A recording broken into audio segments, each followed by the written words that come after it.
Arthropods are everywhere, flying and floating in the atmosphere, crawling on the tops of mountains and in the deep dark ocean, in baking deserts and at the poles, and living with you in your home. Everywhere you look, you will find our friends the arthropods. The exoskeleton of this diverse group of animals is composed of chitin, which in some members of the phylum, like crabs and millipedes, may be mineralised with calcium carbonate, and, due to their external suit of armour, all arthropods have to molt in order to grow.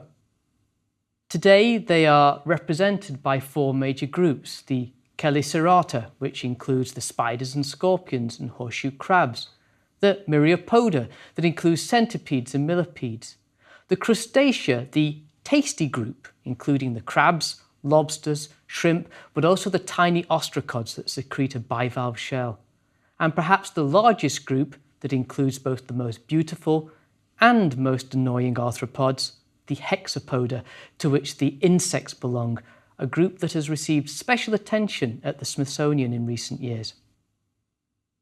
There is one major group that is missing though, a group of arthropods that would be extremely important in Earth's oceans for over 250 million years, but would be wiped out geologically overnight in a calamity that almost wiped out all of life on Earth. These are the trilobites. The Department of Paleobiology at the Smithsonian's National Museum of Natural History has had a long, important association with the study of fossil arthropods. In this lecture, we will examine some of the past history and collections and some of the current research that is being undertaken on this extremely important group of animals. So in this episode, let's ask, what are the origins of the arthropods? And how would a former secretary of the Smithsonian help change our perception of arthropods after life's Big Bang? We'll look at a collection of fossils at the Smithsonian started by an 8-year-old and the picture they paint of the arthropods in the Paleozoic seas, and consider which arthropods would make a break for the land. The last common ancestor of the arthropods is out there, somewhere, in rocks over 500 million years old. By removing all the recent modifications in arthropod design, you can figure out the basic characteristics of this time-distant creature, or Arthropod as it's called, after the cradle of human civilization, the ancient Sumerian city of Ur in Iraq. The Arthropod is imagined as a segmented, bilaterally symmetrical, highly appendaged creature with each segment covered by its own armour plate or sclerite. Each undifferentiated segment would be provided with a pair of biramus, that's branched limbs, with a mouth positioned under the body at the head end. The head would have eyes, often compound, and probably one or more pairs of antennae. Given the nature of some of the very early arthropods, it would most probably feed by processing sediment for organics with quite complicated mouthparts. Some of the earliest arthropod-looking creatures in the fossil record come from the Ediacara Hills, just north of Adelaide, in Australia. The fossils are found in a geological formation called the Rawnsley Quartzite, which were originally sands deposited in shallow tidal waters around 555 million years ago during the late Precambrian Ediacaran period. One of the members of this diverse and sometimes strange fauna of the Ediacaran Hills is a worm-like fossil called Sprigina that we met in an earlier lecture. It is named for Reginald Sprigg, who discovered the Ediacaran fauna back in 1946. Sprigina was around 1 to 2 inches long and appears to be segmented, supplied with rows of plates along its back. In addition, unlike many other creatures in the Ediacaran fauna, it has an obvious head or cephalon, not unlike the head shields we find in trilobites, which are definitive arthropods occurring later during the Cambrian period. If it does represent an early arthropod then, Sprigina is a problematic fossil. For a start, one of the key arthropod features of arthropods, jointed legs, have not been found on any specimens thus far. In addition, although the creature appears to be symmetrical, Sprigina actually has a special form of symmetry called glide symmetry, where the segments running down the centre line of the creature are imbricated, forming a kind of a step-like pattern. Another contender for the arthropod ancestor from this time is Parvancorina, meaning small anchor, which has been compared to trilobites. As you can see, this is a fairly simple creature with a shield-like body and blunt head, if indeed that is the head end of the animal. It is bilaterally symmetrical, but no segments or limbs have been found. So perhaps, in order to try and tie down our arthropod, we need to go forward in order to look back. In order to do that, we have to look at the collections from the Burgess Shale in Canada that are held at the National Museum of Natural History. They were collected in the early 1900s by one Charles Doolittle Walcott, Secretary of the Smithsonian Institution. The Burgess Shale is located in the Rocky Mountains of British Columbia, close to the town of Field and the border with Alberta. It was discovered by Walcott at the end of his 1909 field season and named for nearby Mount Burgess. He would return a number of times and amass a wonderful collection of fossils. Walcott's fossil quarry is now part of the Yoho National Park. You can't just wander up and visit, but you can book an organised tour. This is a very important site for biologists and paleontologists and has been recognised as such by UNESCO. The Burgess Shale was originally a dark mud deposited around 505 to 510 million years ago on the edge of an underwater feature called the Cathedral Escarpment, a massive 650 feet, 200 metre submarine cliff that ran along the edge of North America that has now been transformed into limestone. Today, that limestone marks the extent of one end of Walcott's original quarry. North America at that time was arranged in an east-west orientation along the equator.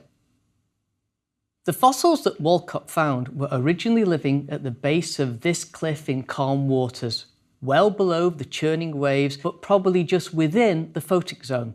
That's the depth to which sunlight can penetrate through water. So the environment would have been somewhat gloomy, but lit well enough to allow various forms of algae to photosynthesize. Occasionally, sediments from the escarpment would flow down the side of the cliff in an event called a turbidity flow, not unlike an underwater avalanche. These sediments covered the ocean floor and buried very rapidly the creatures living there, not just once, but in repeated events, perhaps initiated by earthquakes. In total, Walcott would recover over 65,000 specimens that he would faithfully record, extract, and return to the Smithsonian Institution, forming one of the most important collections of Cambrian fossils in the world. Although its full importance was not really recognised until the 1970s, Walcott's discovery sheds light on an incredible ecosystem, a world that had just recently come through the Cambrian explosion that would see the relatively simple animals from the Ediacaran diversify into all the body plans of animals we see today. Everything from a worm to an elephant to a ladybug traces its origins back to the Cambrian explosion, and the Burgess Shale records the world just after that spectacular event. There are organisms fixed to the ocean floor, algae like Margaritia photosynthesizing in the dim filtered light, and numerous sponges such as Vauxia graciolenta, filter feeding organic material and microplankton raining down from above. Most of the mobile creatures were dominated by forms that moved around on the ocean floor, animals like the mollusk precursor Wywaxia and the trilobite-like Noria, probably eating mats of algae and microbes or processing sediment on the ocean floor for organic material. Some creatures lived in the sediment. A toya, a priapulid worm, lived in U-shaped burrows from which it extended its proboscis in search of prey. In particular, a toya had a preference for the hyoliths, which were possibly some sort of shelled mollusk, fragments of which had been found in a toya's gut. Compared to today, there was not the diversity of creatures swimming in the water column. Notable exceptions, though, were creatures like Marella or the lace crab, which were the first fossils that Walcott found, and also some of the most common, with 15,000 individuals recovered from Walcott's quarry. There was also one of the few members of our particular family tree, Pikaia, an early chordate, date, only about as long as your little pinky. Another swimmer from the Burgess Shale is everybody's favourite weirdo, Opabinia. It had 5 eyes and a long flexible proboscis with grasping spines. Opabinia could swim using its lobes, but probably spent most of its time on the seabed probing the soft sediment for worms. If it were not for the exceptional preservation of soft-bodied Burgess Shale animals, our picture of the Cambrian world would be very different, one that would appear impoverished with only shelly, hard-parted creatures represented. Like today, the dominant life form in the Burgess Shale, in sheer numbers of species, were the arthropods. There were a variety of trilobites, for example, Olenoides, a 4-inch-long trilobite, who in this beautiful specimen still shows a pair of curling antennae. As we noted, Marella, the lace crab, probably swam in large shoals, but shared the ocean with a number of other arthropods like Sydnea, a predator about 2 to 5 centimetres long that probably dined on crustaceans, trilobites and hyoliths. There were early ancestors of the crustaceans such as Canodaspis and the lobster-like Waptia, who possibly spent most of its time walking around on the ocean floor on its jointed legs. And then there is the 2-inch-long blind Lianocolia with its prominent frontal appendages and long whip-like extensions. These may have helped it locate food and kept Lianocolia informed about its surroundings. It is thought that this species might be a member of the Chelicerata, a major arthropod group that includes present-day scorpions, mites and spiders. The principal point here is that by the time of the Burgess Shale at 510 million years ago, an entire suite of arthropods is present, with most of the major arthropod subgroups represented. Not only here, but in all the other Burgess-type sites around the world, such as Sirius Passet in Greenland and Chengjiang in China, the latter of which is even older than the Burgess Shale, at about 525 million years old. But there are also some odd arthropod-like creatures associated with our Burgess arthropods. We've already met one of them, Opabinia, but another is the T-Rex of the Cambrian oceans, Anomalocaris. Some specimens from China are up to 6 feet long. The giant limbs in front of this creature were used to capture and hold its prey. On the underside of its head is a strange square ring mouthpart full of sharp teeth, probably designed to crunch arthropods or other prey. It had well-developed eyes, and its body was flanked with flexible lobes, which it would have made it a probably fairly able swimmer. A recent discovery of a new anomalocarid has shed a bit more light on the relationships among the arthropods of the Burgess world. This particular find, though, doesn't come from the Cambrian. It was found in the Ordovician rocks of Morocco, 30 million years after the Burgess Shale. The creature was enormous, about 6.5 feet, that's 2 metres in length, but rather than a fierce predator from the Cambrian, Aegirocheisis benmulei appears to have had its front appendages adapted for filter feeding, probably swimming through the ocean, filtering microplankton. But what is significant for our understanding of the evolution of the arthropods is the nature of the swimming lobes in this fossil. All previous anomalocarids were assumed to have a single set of flaps per segment for swimming, but Aegirocheisis possessed 2. The upper flaps were equivalent to the upper limb branch called the exopodite of modern arthropods, while lower flaps are the equivalent of the lower walking limb branch called the endopodite of modern arthropods as well. An examination of the Cambrian anomalocarids has shown that these too had paired flaps, but had been overlooked. The reason they were found in Aegirocheisis is the nature of the preservation, which is less flattened than those of the Cambrian forms. I guess you might be thinking that all this fuss about flaps is, well, just a bit of a fuss about flaps. Actually, no, it could be vital.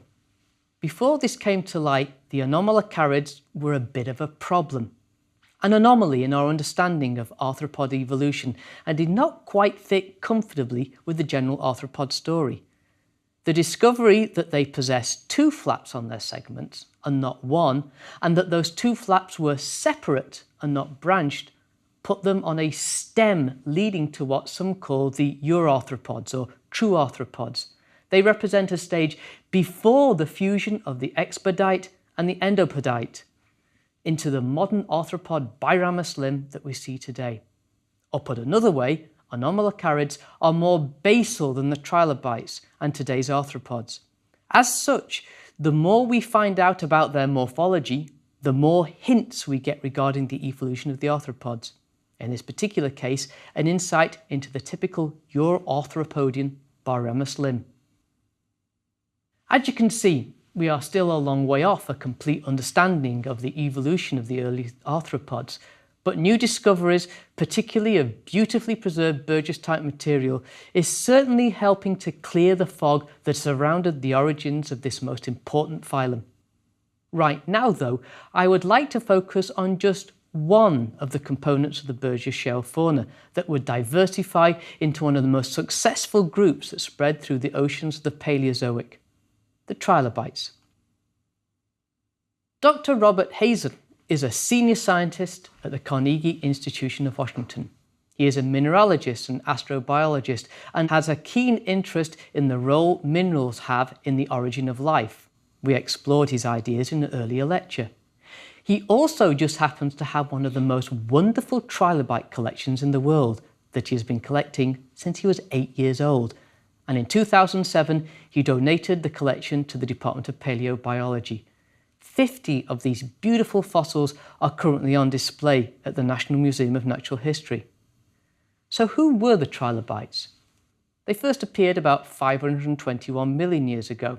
That's about 21 million years before the abundant arthropod and trilobite fauna we find in the Burgess Shale. They were a very diverse group with 20,000 species so far described. This was a highly successful group of animals. Trilobites, meaning 3 lobes, have quite an association with the number 3. Their bodies are divided into 3 segments, from the anterior to the posterior, the cephalon or head, thorax, body, and the pygidium, the tail. The name trilobite, though, refers to the 3 major longitudinal lobes, the left pleural lobe, the axial lobe, and the right pleural lobe.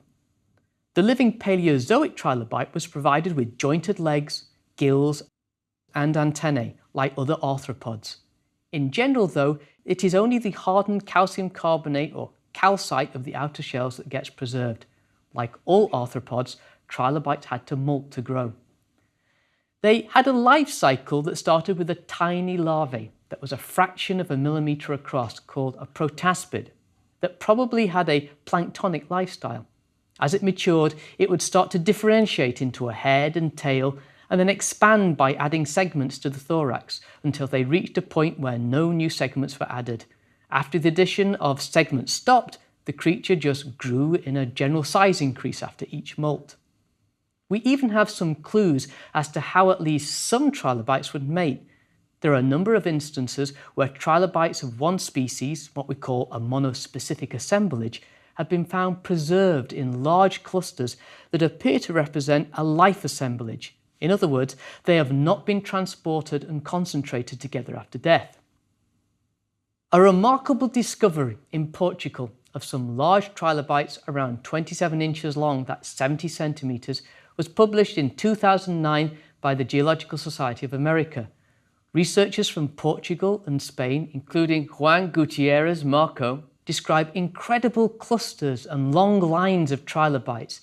They suggest that this may be equivalent of a mass spawning like we see in the horseshoe crabs of today. Trilobites are probably some of the first animals to gaze upon each other and the world that they lived in, as they possessed fairly sophisticated eyes. Like the rest of the trilobite carapace, the lenses in the compound eyes of trilobites were composed of calcite, but in this case composed of a single crystal of calcite arranged so that light could pass right down the centre of the crystal. Some trilobite eyes went to extremes though. Consider this. This is Urbenochile urbeni, described by Dr. Richard Fortey of London's Natural History Museum from Devonian rocks in Morocco. It has remarkable tower-like eyes with straight sides that gave this trilobite probably very good vision over a long distance, both in front and behind the animal. However, notice the lip at the top.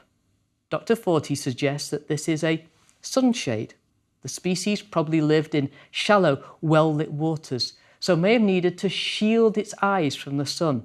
The trilobite was doing that with this lip, placing the lenses in shadow from the sun above. Their adaptability is seen in the variety of habitats they lived in. They have been found in virtually all marine environments, from the shallow to the deep ocean. They were not restricted to the ocean floor either. Some trilobites with extremely enlarged eyes are thought to have been pelagic. That means they floated. For example, Carolinites, who probably floated in the upper reaches of the Ordovician oceans, what we call an epipelagic life habit, preying upon microplankton and looking out for predators with those enormous eyes that gave them near 360-degree vision.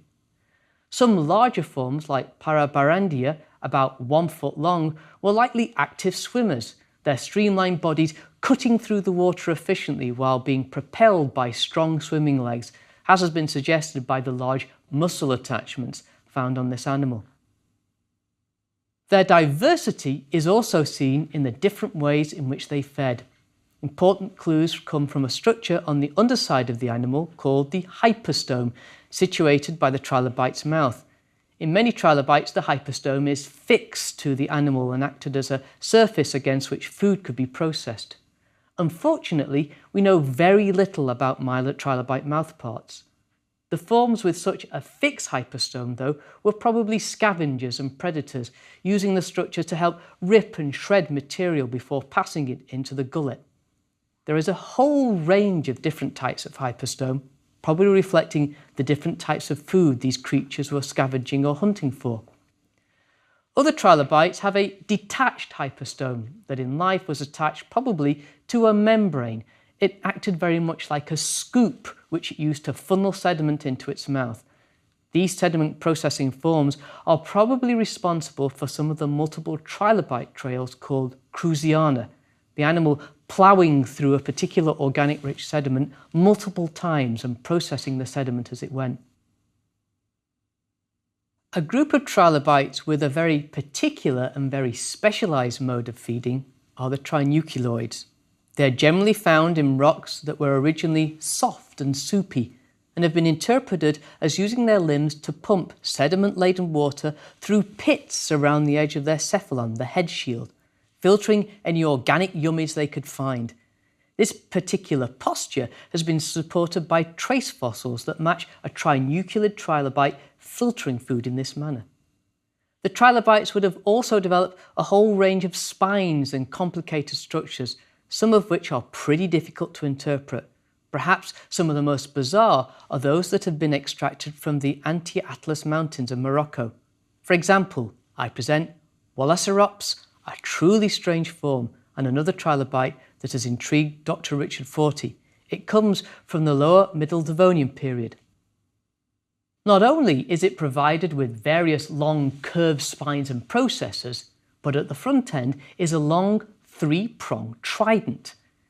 This structure could not be retracted, so it couldn't be used to spear prey, and in some species the arrangement of the trident would have meant that the trilobite would have had to raise its head in order to move forward to prevent the trident burying itself in the sediment. A display structure perhaps, like the antlers on a moose. But as the phrase goes, all good things must pass. The trilobites would suffer major extinctions at the end of the Ordovician and then again at the end of the Devonian.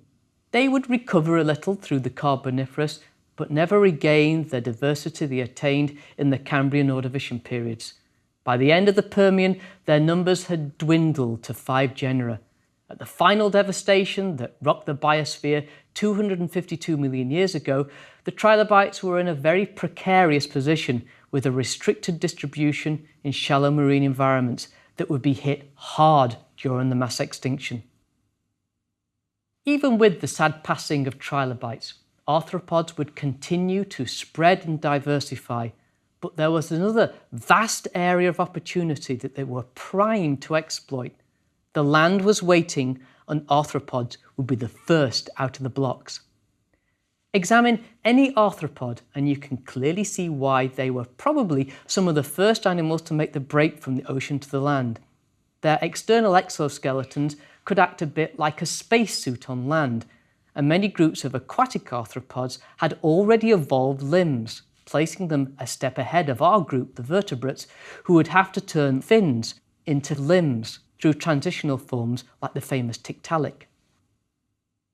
Some of the oldest obligate terrestrially adapted creatures on land were probably related to the myriapods, the group that contains millipedes, centipedes and the gigantic late Paleozoic arthropluorids. The oldest terrestrial animal fossils, Pneumodensus pneumoni, is a species of millipede-like myriapod dating to the late Silurian of Scotland, some 428 million years ago. These initial invaders of the land were probably feasting on plant litter, just like their modern equivalents do today, and were likely an important factor in the development of soils.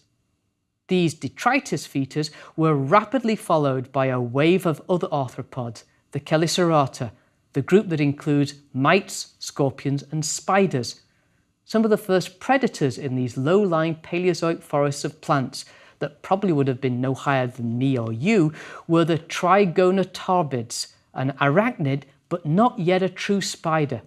These animals couldn't spin silk and didn't have the complex feeding apparatus of modern spiders. Instead, it is thought that they ambushed their prey and vomited digestive enzymes on them, sucking up the pre-digested food through a filter plate in their mouthparts. Another major group of arthropods, the crustaceans, would also get in on the terrestrial act. Examples today include woodlice, the pillbugs, and the fantastic coconut crabs, which hold the current record of being the largest land-living arthropod, growing up to 3 foot 3 inches from leg to leg. Of course, we're missing an important group of arthropods so far, the hexapods, and from them we get the incredibly diverse insects. Some of the first insects are found along with those early arachnids in a deposit called the Rhynie Chert from Scotland, a window into the early Devonian landscape 410 million years ago. The fossils of plants, fungi, lichens and a variety of arthropods are well preserved in chert that was being deposited around hot springs and geysers, instantly preserving the flora and fauna in fantastic detail. The early insect Rhyniella precursor found in the Rhynie Chert belongs to a primitive group of flightless insects called springtails. They, like millipedes, were probably detritus feeders, but the wider insects would diversify into a dizzying array of creatures with an astounding variety of lifestyles. Dr. Conrad Labandera at the Smithsonian's National Museum of Natural History thinks that the group diversified significantly earlier than this, though, because of several specializations they already have, particularly the distinctive jumping device at the end of their abdomens. Springtails likely originated in fresh water during the late Silurian. Conrad's research group at the Smithsonian and colleagues throughout the globe have been investigating the remarkable history of insects and how they have been interacting with other elements of the biosphere, adding richness and depth to ecosystems through time. His research has shed light into the origins of the most diverse groups of insects, the Holometabola, that is, insects that go through egg, larva, pupa and adult stages. A very useful life cycle, as larvae and adult inhabit different areas of the ecosystem and typically don't compete for food. You can see the earliest 311 million year old larval representative of the Holometabola in this remarkable fossil from Mason Creek from northeastern Illinois, USA, an exceptional deposit of terrestrial and brackish environments. This is Srocra larva berthii. It was preserved in an iron carbonate nodule and mineralized with calcite, pyrite and other minerals. The creature resembled a caterpillar and fed on the leafy tissues of plants, evidence of which comes from damage found to seed plant fossils in the same deposit. In this series, we will also investigate how insects have adapted and co-evolved with flowers and how they could respond in the post-Permian extinction world during the Triassic. Research into the paleontology of insects and other arthropods is continuing to flesh out the dynamic history of this important group of animals. Even with the sad passing of the trilobites, arthropods have continued to spread and diversify and can probably still be regarded as the animal kings of planet Earth, no matter what we might think.